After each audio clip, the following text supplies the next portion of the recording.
내가 당신 얘기를 다시 듣기를 원한다.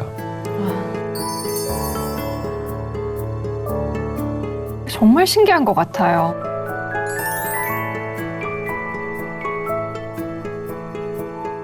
복음에 있어서만큼은 이분들이 불덩어리였다. 굉장히 간절했다.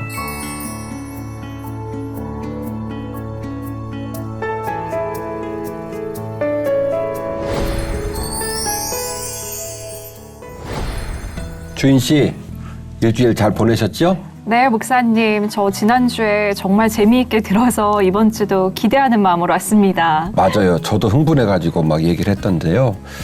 우선 이제 시청자들 여러분에게 좀 말씀을 드리고 싶은 건 주인 씨도 지금 배지를 달고 있고 저도 배지를 달고 있는데 지난주에 방송을 할 때 우리 주인 씨가 사가지고 온 배지입니다. 제가 선물로 받고 일주일 동안 이거 차고 다녔어요. 주일날도 차고 설교를 했고 우크라이나를 위해서 꼭 기도해 주시기를 부탁을 드립니다. 속히 종전이 될 수 있도록 하나님이 우크라이나를 울고 있는 시민들을 돌볼 수 있도록 기도해 주시기를 부탁을 드리겠습니다. 자, 주인 씨. 제2차 전도 여행의 상반기 얘기를 지난주에 했죠. 네. 1차 전도 여행에 있었던 소아시아의 중심부에 있는 도시들을 들리고 그 지역에서 서쪽으로 이동하면서 도시를 다 들리고 드로아로 갔다가 빌립보 올라가서 빌립보에 일어났던 일들, 그 간수가 죽을 뻔했던 이야기, 너와 내 집이 구원을 얻으리라 요 얘기까지 딱 얘기를 끝내고 지난주에 이제 상반기를 끝냈고요. 네. 오늘은 드디어 하반기 얘기를 나눠서 매듭을 지어야 될 입장입니다. 좋습니다. 오늘은 빌립보 이후에 데살로니가, 베레아, 아덴, 고린도 여기까지 이야기를 하고 네. 제2차 전도 여행을 갈무리를 지을 예정입니다. 좋습니다. 빌립보에서 좌하단으로 쭉 내려가면 데살로니가라는 지역이 나옵니다. 네. 이 지역은 사도행전 17장에 나와 있는 구간인데요. 이곳에서 3주간 복음을 증거하다가 쫓겨나요. 데살로니가에서 복음을 받아들인 사람도 있었지만 아주 그냥 사도 바울의 입장을 너무너무 힘들게 했던 핍박자들이 등장을 해가지고 네. 3주 만에 쫓겨나게 되는데 놀라운 것은 이 3주 만에 복음을 증거한 것으로 그 복음 앞에 반응을 보인 사람들이 생겼고 데살로니가에도 교회가 세워졌다는 거. 와. 얼마나 신나는 일인지 모릅니다. 네. 그들이 암비볼리와 아볼로니아로 다녀가 데살로니가에 이르니 거기 유대인의 회당이 있는지라 바울이 자기의 관례대로 그들에게로 들어가서 새 안식일에 성경을 가지고 강론하며 뜻을 풀어 그리스도가 해를 받고 죽은 자 가운데서 다시 살아나야 할 것을 증언하고 이르되 내가 너희에게 전하는 이 예수가 곧 그리스도라 하니 그 중에 어떤 사람 곧 경건한 헬라인의 큰 무리와 적지 않은 귀부인도 권함을 받고 바울과 실라를 따르나 그러나 유대인들은 시기하여 저자의 어떤 불량한 사람들을 데리고 때를 지어 성을 소동하게 하여 야손의 집에 침입하여 그들을 백성에게 끌어내려고 찾았으나 발견하지 못하매 야손과 및 형제들을 끌고 읍장들 앞에 가서 소리질러 이르되 천하를 어지럽게 하던 이 사람들이 여기도 이르매 야손이 그들을 맞아들였도다. 이 사람들이 다 가이사의 명을 거역하여 말하되 다른 임금 곧 예수라 하는 이가 있다 하더이다 하니 무리와 읍장들이 이 말을 듣고 소동하여 야손과 그 나머지 사람들에게 보석금을 받고 놓아주니라. 아멘. 아멘. 참 마음 아픈 내용인데요. 네. 3주간의 내용들 중에서 결국에는 귀부인들, 헬라파 귀부인들을 비롯한 분들이 적지 않은 사람들이 복음의 반응을 보입니다. 네. 저 지난주에 사내들인 공회하고 예루살렘 공회 공부했잖아요. 네. 그때 제가 얘기했던 게 뭐냐면 디아스포라 유대인들이 콩 한 줌을 딱 집어가지고 탁 떨어뜨리면 쫙 퍼지듯이 네. 디아스포라 유대인들이 전 지역에 흩어져 살았고 그 지역에 그들의 신앙의 전례를 따라 뭘 두었다? 회당을 두었다는 맞아요. 얘기죠. 네. 그래서 사도 바울이 가면 이방 땅이라 부담스러운 그 땅을 갔더니 거기에 놀랍게도 뭐가 있냐면 회당이 있던 거예요. 네. 그러니까 데살로니가에서도 회당이 있는 모습을 보고 그리고 이제 그곳에 가서 예수 그리스도를 증거하고 이런 일들을 전개시키면서 극심한 갈등이 일어나게 되고 야손이라는 사람은 바울의 일행을 받아들였다는 이유로 나중에 보석금을 받고 풀려나는 네. 막 이런 어려운 일들이 벌어지게 되는 거죠. 이렇게 극심한 핍박을 받으면서 어쩔 수 없이 사도 바울의 일행은 베레아로 이동을 하게 됩니다. 네. 그래서 결국 데살로니가의 사역은 3주밖에 안 되는 사역이기 때문에 그 3주의 복음 증거함이 데살로니가라는 지역에 무슨 유익이 있을까 싶은데 놀라운 건 데살로니가 교회가 세워져요. 정말 신기한 것 같아요. 예. 고린도에선 1년 6개월에 있었으니까 세워졌구나 할 만한데 어떻게 3주 만에 그 짧은 시간 동안 성령님께서 그렇게 역사를 하셨을까요? 맞아요. 그렇게 세워지고 그래서 데살로니가 전후서라는 서신서가 나올 수밖에 네. 없었던 이야기가 거기서 출발을 하게 되거든요. 와. 그렇게 돼서 너무너무 감사한 일이 데살로니가에 이루어졌다라는 얘기예요.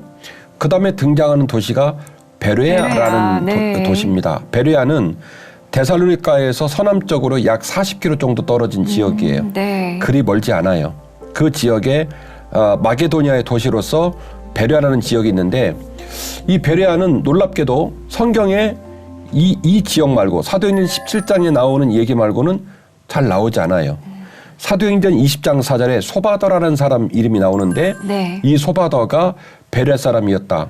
그러니까 이 이야기도 사실은 베레아에 대한 기술이 아니라 네. 소바더의 출신을 잠깐 얘기한 거예요. 그렇죠. 사도행전 20장 4절에 소바다라는 사람이 있는데 이 사람은 출신이 베레아래. 그러니까 사실은 베레아라는 지역이 어떤 지역인지를 더 깊이 알고 더 자세히 알 수 있는 길은 만만한 일은 아닙니다. 네. 그런데 여기서 우리가 놀라운 사실을 생각하게 되는데 지난 회차에 바울하고 바나바하고 되게 싸운 사건. 네. 마가를 12년 만에 바울도 너무너무 마가를 귀하게 생각하고 마가도 그 부잣집 아들이 그 기간 동안에 깊어지고 훈련되고 그래서 사역지에 당당히 서는 모습을 보면서 성숙이 필요하고 그 성숙을 기다리는 모습이 필요하다 이런 얘기를 드렸지 않습니까? 그래서 교회에서 보통 제자도를 얘기하고 성숙을 얘기하고 복음의 수용성을 얘기할 때 베레아를 많이 인용을 해요. 많이 들어봤던 것 같아요. 그쵸? 베레아라는 명칭. 네. 네. 아무튼 제자도를 얘기한다. 뭐 성경 공부한다 그러면 베레아는 무조건 나오는 거예요. 그래서 많은 교회 목회자들과 성도들이 신앙생활의 태도와 성숙을 얘기할 때 베레아를 많이 언급을 하는데 정작 베레아에 대해서 자세하게 기록한 내용을 찾기가 어렵다는 거예요. 그렇군요. 자, 그 말은 무슨 얘기일까? 이걸 역발상으로 접근을 해보면 네. 우리가 신앙생활을 해보니 중생을 체험하고 믿음을 따라서 1년, 2년 세월이 가면서 여전히 천루역정 복음의 길을 완주하는 길을 걸어갈 때에 신앙생활을 해보니 성숙이 중요하더라. 네. 복음에 관한 수용성이 중요하더라. 태도가 중요하고 그 복음을 키워나가는 것들이 중요하더라. 라는 것을 몸소 깨닫고 나니까 짧은 이야기, 잘 알 수 없는 하나의 사건적인 이야기지만 이 이야기가 너무 임팩트 있게 다가오는 거예요. 아, 소중하구나. 이렇게 네, 다가오는 맞아요. 느낌들을 베레아에서 느끼게 된다는 거죠. 아니 도대체 베레아에서 무슨 일이 있었기 때문에 이런 변화가 일어났을까요? 베레아의 내용이 무슨 내용이길래 제가 지금 이제 읽게 해드릴 텐데 네. 우리 시청자들로 하여금 궁금함을 유발시키고 있는 거예요.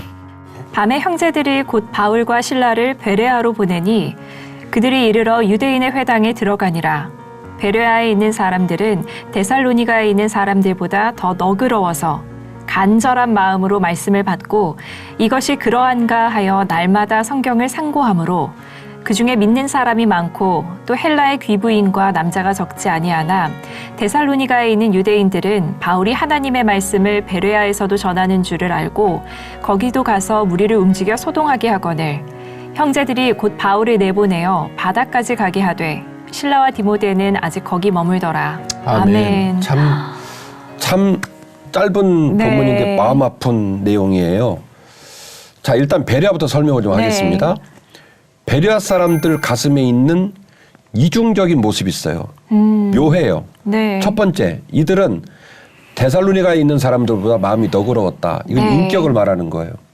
감정을 조절하고 그리고 사람들과 관계를 맺고 그리고 의사소통을 해서 어떤 일들을 전개하는 과정에 대해서는 너그럽더라는 거예요. 되게 인격적이고 배려심이 많고 되게 성숙한 태도를 갖고 있더라는 거예요. 그런데 웃긴 건 말이죠.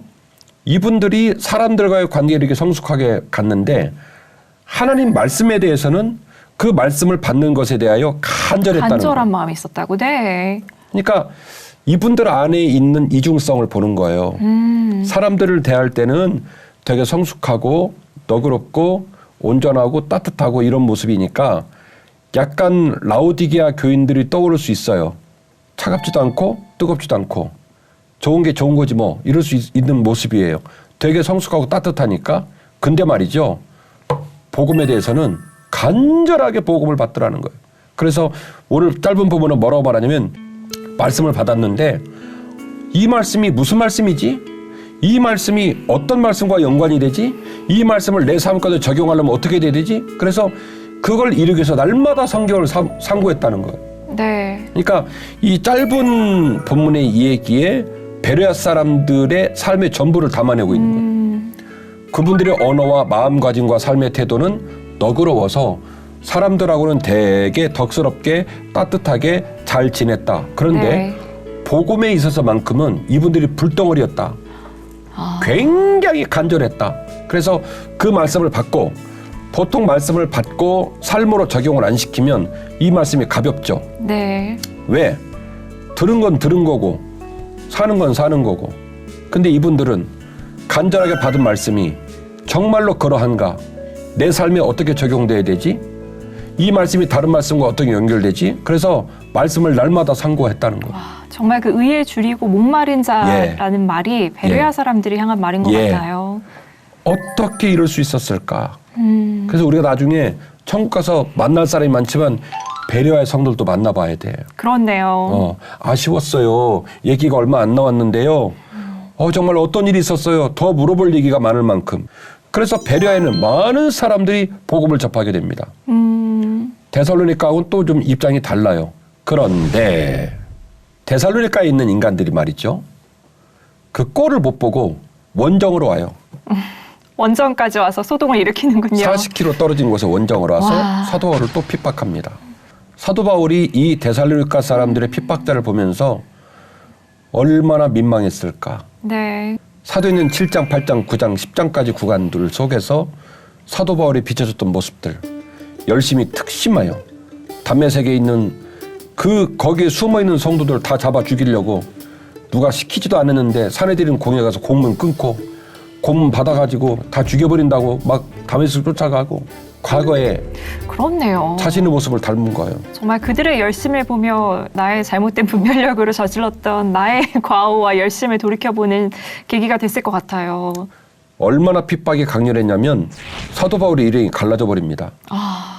바울 혼자 떨어져서 아덴으로 내려가게 되어지고 그렇군요. 디모데랑 실라랑 또 남아요. 네. 엉망진창된 거예요. 근데 문제는 이런 핍박을 받았던 내용이 다른 동네 사람 때문에 일어난 일이라니까. 40km 떨어진. 우리 교단은 한 3,000개 교회 정도 되거든요. 3,000개 교회 한 55만 정도 되는 교단인데 기독교 대한 선결교회인데요. 어쨌든 많은 교회들이 세워져 있습니다. 12월 1일 날부터 31일 날까지 온 나라가 성탄 캐롤을 틀었어요. 한 달 동안.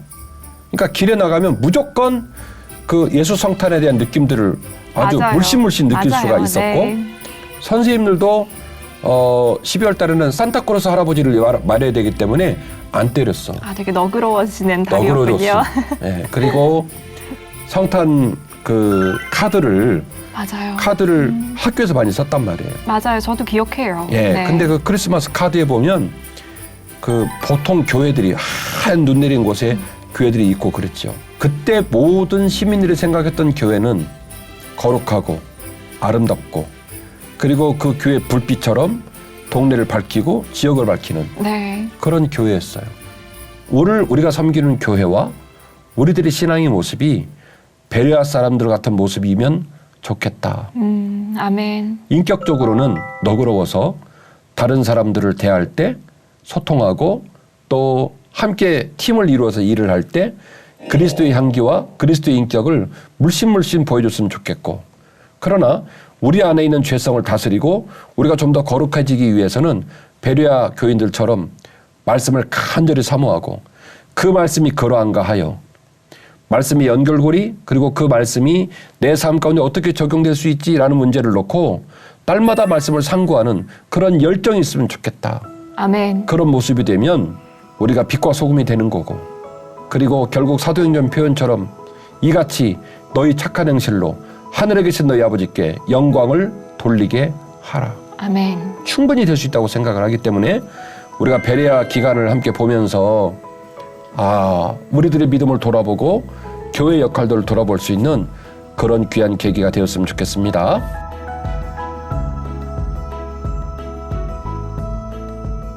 그 밑으로 쭉 내려가면 아덴이라고 하는 지역이 나옵니다. 네.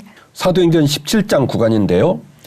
아덴은 아덴으로부터 그 왼쪽으로 반드시 가면 약 80km 떨어진 곳에 고린도가 있습니다. 그 유명한 고린도, 아덴이 같은 위치에 80km 떨어진 곳에 있고요.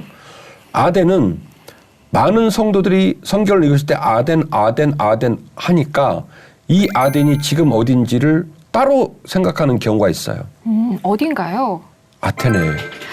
그리스 아테네요? 네. 오. 그러니까 지금 우리가 알고 있는 아테네가 네. 지금 본문에 등장되고 있는 아덴이다. 그렇군요. 요것만 알아도 아덴에 대한 이해도가 확 올라가요. 그렇죠.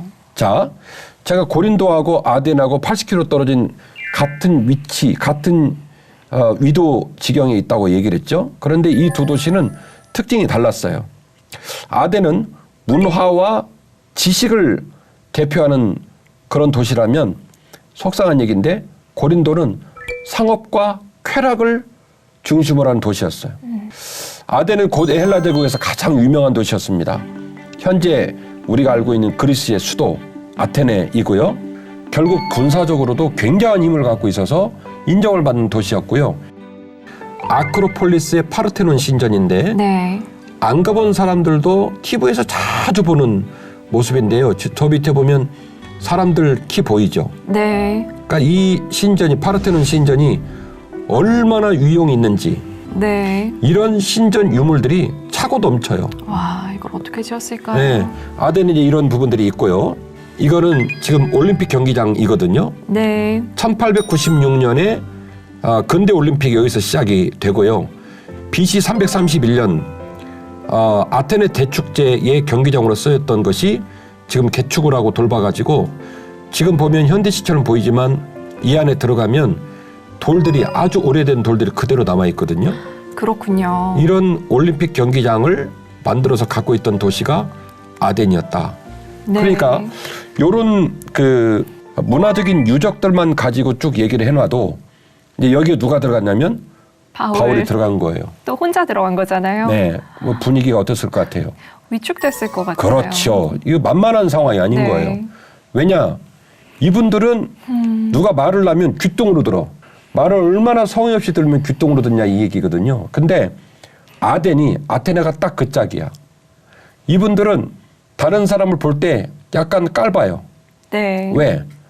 우리 동네가 최고야. 신화도 최고, 철학도 최고, 그리고 어떤 정치 철학에 대한 부분도 최고, 민주주의가 시작된 곳이고.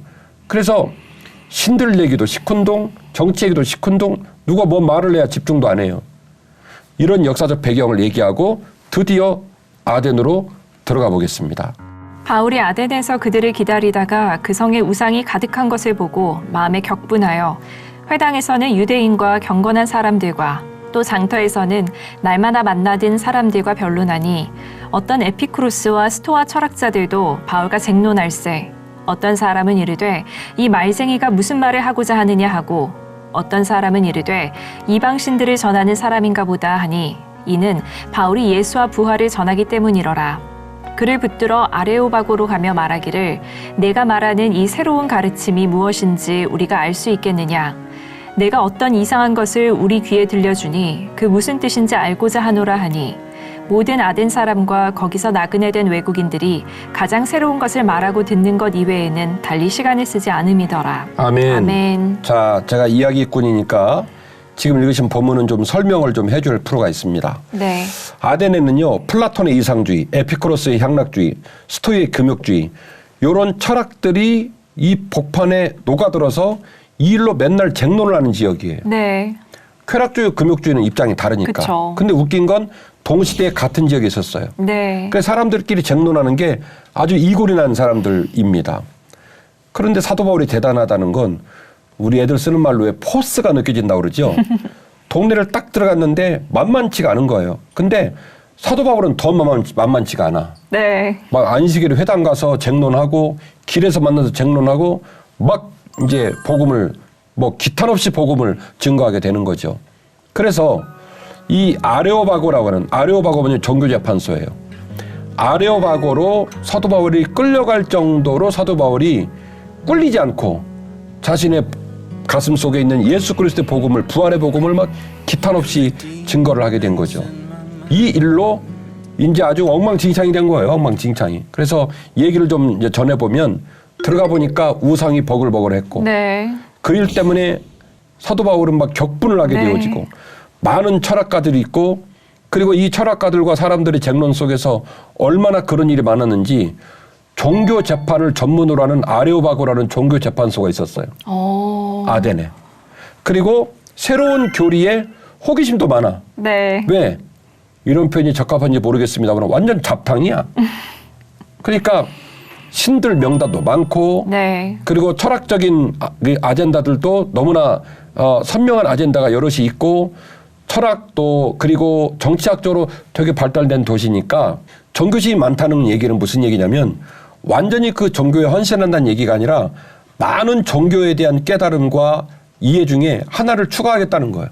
네. 네 것도 들어볼게. 뭐 이 정도 수준 이어가지고 결국 사도 바울은 그 모습을 보면서 막 마음이 분하고 변론과 쟁론을 하고 말쟁이로 오해를 받고 그리고 그럼에도 불구하고 예수의 부활의 복음을 담대히 증거하다가 결국 아레오바고로 끌려갑니다. 이런 일들이 벌어지게 되는데요. 네. 내가 두루 다니며 너희가 위하는 것들을 보다가 알지 못하는 신에게라고 새긴 단도 보았으니 그런즉 너희가 알지 못하고 위하는 그것을 내가 너희에게 알게 하리라. 아멘. 기가 막힐 일이죠. 진짜 총명. 이럴 때 그 표현을 써야 되는 것 같아요, 목사님. 총명해요. 나 말하면서도 웃겨가지고 이렇게 돌아다녀 보니까 막 신들이 이신 저신 막 있는데 알지 못하게 하는 신에게라는 설교를 가끔씩 들어요, 신자들이. 어디서 일어난 일이냐면 아덴. 지금으로 말하면 아테네. 네. 이분들이 이 신들을 쭉 세우다가 허다 뭐라고까지 써놨냐면 아는 신은 다 세웠는데 혹 우리가 놓쳤다면 알지 못하는 신에게라고 하는 신상을 세운 걸 보고 사도 바울이 기가 찬 거예요. 그래서 뭐라고 얘기했냐면 야, 니네 알지 못하는 신이 있다며 그 알지 못하는 신이 누군지 내가 말해줄게. 와. 이렇게 담대히 복음을 증거하게 됩니다. 데살로니가에 있었던 핍박과 아덴의 핍박은 좀 격이 달라요. 데살로니가 사람들이 싫어할지는 모르겠지만 약간 데살로니가는 무대뽀 논리도 없이 이유도 없이 그냥 들이붙는 핍박이었다면 네. 아덴 사람들은 나름대로 논리를 갖고 있는 거예요. 또 말해봐. 이 말하는 신 명단에 추가하지 요 정도 얘기를 하는데 사도 바울은 내가 말하는 신은 그런 신이 아니야. 그래서 막 핍박하고 쟁론하고 그랬던 내용인데 그럼 이 내용을 보면 아이고야 이쪽은 망했겠네. 이쪽은 소득이 없었겠네. 예측이 되지요. 그런데 말입니다. 무슨 일이 났을까요? 그들이 죽은 자의 부활을 듣고 어떤 사람은 조롱도 하고 어떤 사람은 이 일에 대하여 내 말을 다시 듣겠다 하니 이에 바울이 그들 가운데서 떠나매 몇 사람이 그를 가까이하여 믿으니 그 중에는 아레오바고 관리 디오누시오와 다말이라 하는 여자와 또 다른 사람들도 있었더라. 아멘. 디오누시오는 아레바고의 관리이기 때문에 수많은 종교 재판을 본 거예요. 네. 그러니까 이 종교적 이야기에 이골이라는 사람이에요. 그런데 놀라운 일이 벌어진 거예요. 사도 바울이 기탄 없이 아레오바고에 끌려와서까지 부활의 복음을 증거하는데 그 얘기를 듣고 충격을 받은 거예요. 내가 당신 얘기를 다시 듣기를 원한다.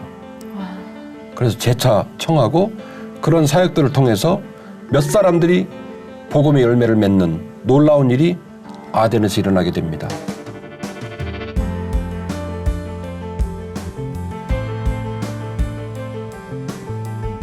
그리고 이제 고린도 얘기를 할 텐데 지금 제가 아덴 말하면서 아덴하고 고린도는 위도상으로는 거의 비슷하다. 경도상으로는 몇 킬로? 80킬로 정도 떨어졌다. 네. 요 얘기인데 자 고린도 얘기를 좀 해야 할 겁니다. 고린도는요. 초대교회 당시에 어마어마하게 발달된 도시였어요. 고린도가 약 20만이 넘는 도시였다라는 기록을 남긴 부분도 많은데 그거는 양민들을 얘기하는 거니까 그런 거예요. 사실은 60만 정도 됐다고 얘기해요. 자유한 양민들이 20만, 네. 노예들이 40만.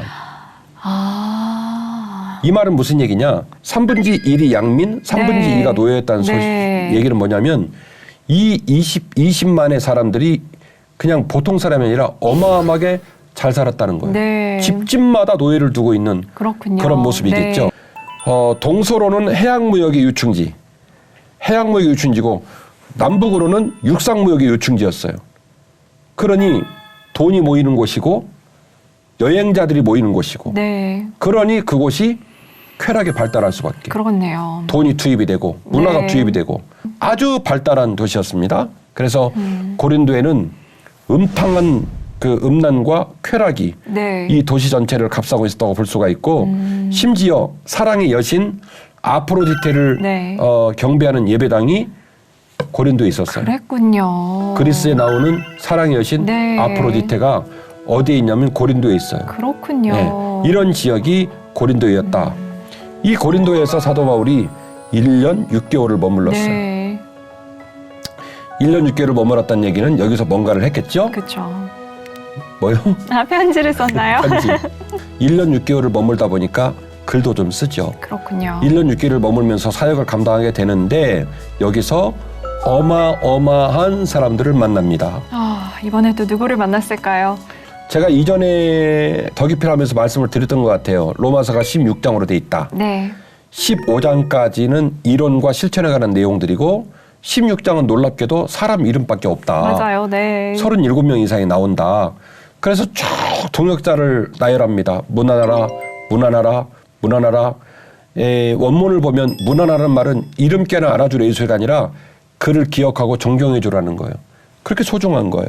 그런데 사도 바울이 썼던 그 명단 중에 누가 들어봐도 와, 이분들에 대한 마음은 남다르구나 라는 느낌을 갖는 분들이 있습니다. 읽어드릴게요. 네. 로마서 16장 3절인데요.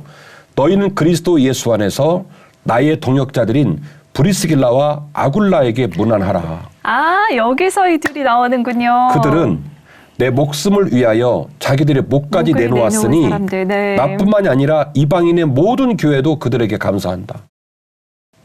브리스길라와 아굴라 부부는 사도 바울에게만 인정을 받은 게 아니라 이방 땅에 있는 교회들이 브리스길라와 아굴라 얘기를 하면 그냥 인정해 준다는 거예요. 네.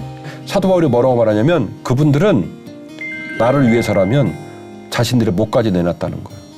사도 바울이 터벅터벅 걸어가지고 데살로니가에서 죽을 뻔하고 베레아에서 너무 말씀을 기쁘게 여기는 분들 때문에 위로를 받았는데 또 40km 원정 와가지고 전도팀이 깨져버리고 아덴 내려가서 혼자 막 복음 증거하다가 어려움 겪고 지칠 대로 지쳐서 지금 고린도에 온 거예요. 그랬는데 이 고린도에서 누구를 만나게 되냐면 브리스길라와 아굴라 부부를 네. 만납니다. 그러면 브리스길라와 아굴라 부부는 어디 있던 사람인가? 원래는 로마 살던 사람들이에요. 오. 고린도가 아니에요. 네. 근데 놀라운 일이 벌어지는데 사도 바울이 전도 여행을 해서 쭉 움직이는 동선 중에 정확한 타이밍에 사도 바울을 만날 수 있도록 로마의 시저인 글라우디오가 네. 어느 날 갑자기 왕 명령에 공문을 내보내요.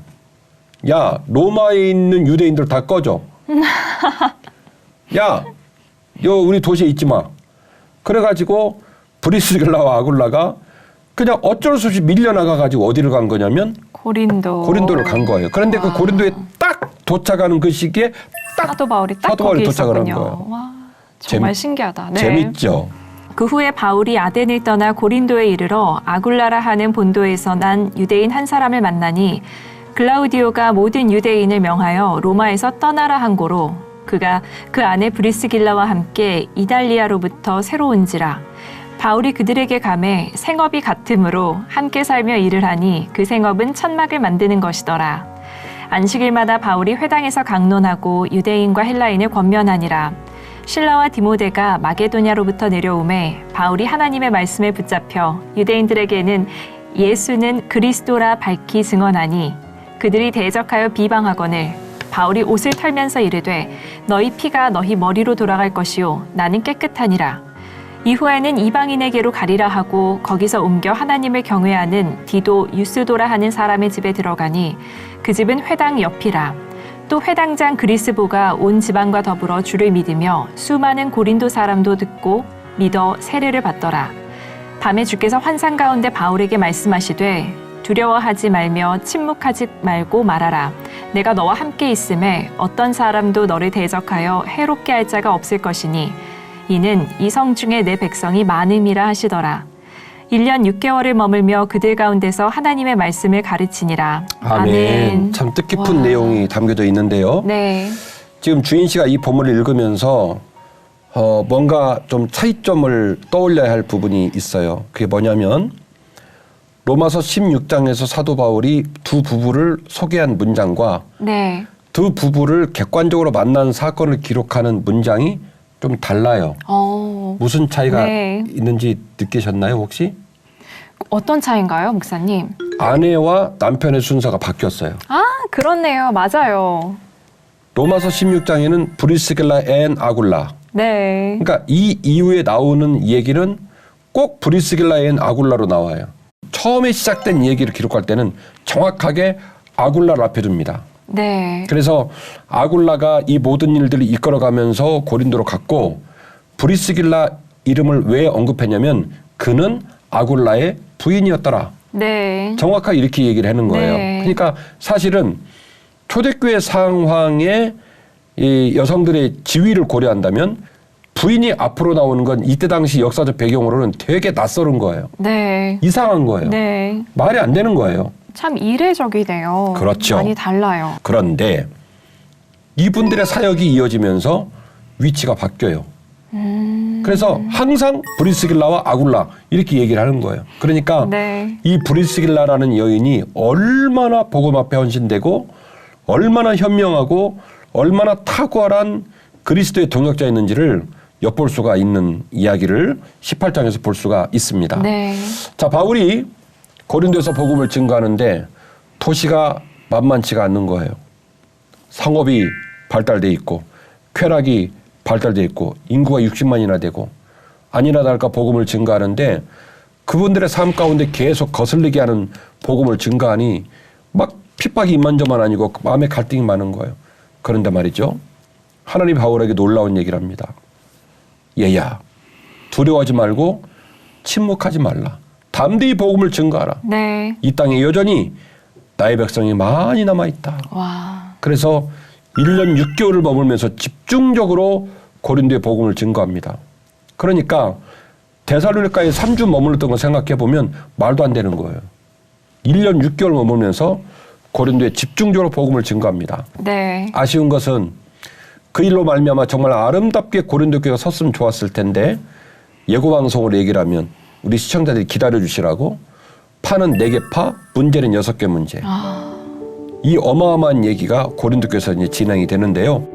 1년 6개월 동안 고린도에 머물면서 사도 바울이 복음을 잘 증거하고 드디어 다시 복귀를 하게 됩니다. 그리고 이 기간 동안에 쓴 편지가 데살로니가 전후서, 갈라디아서. 네. 이 부분은 다음 주 이제 얘기할 때 앞에 잠깐 얘기를 하겠어요.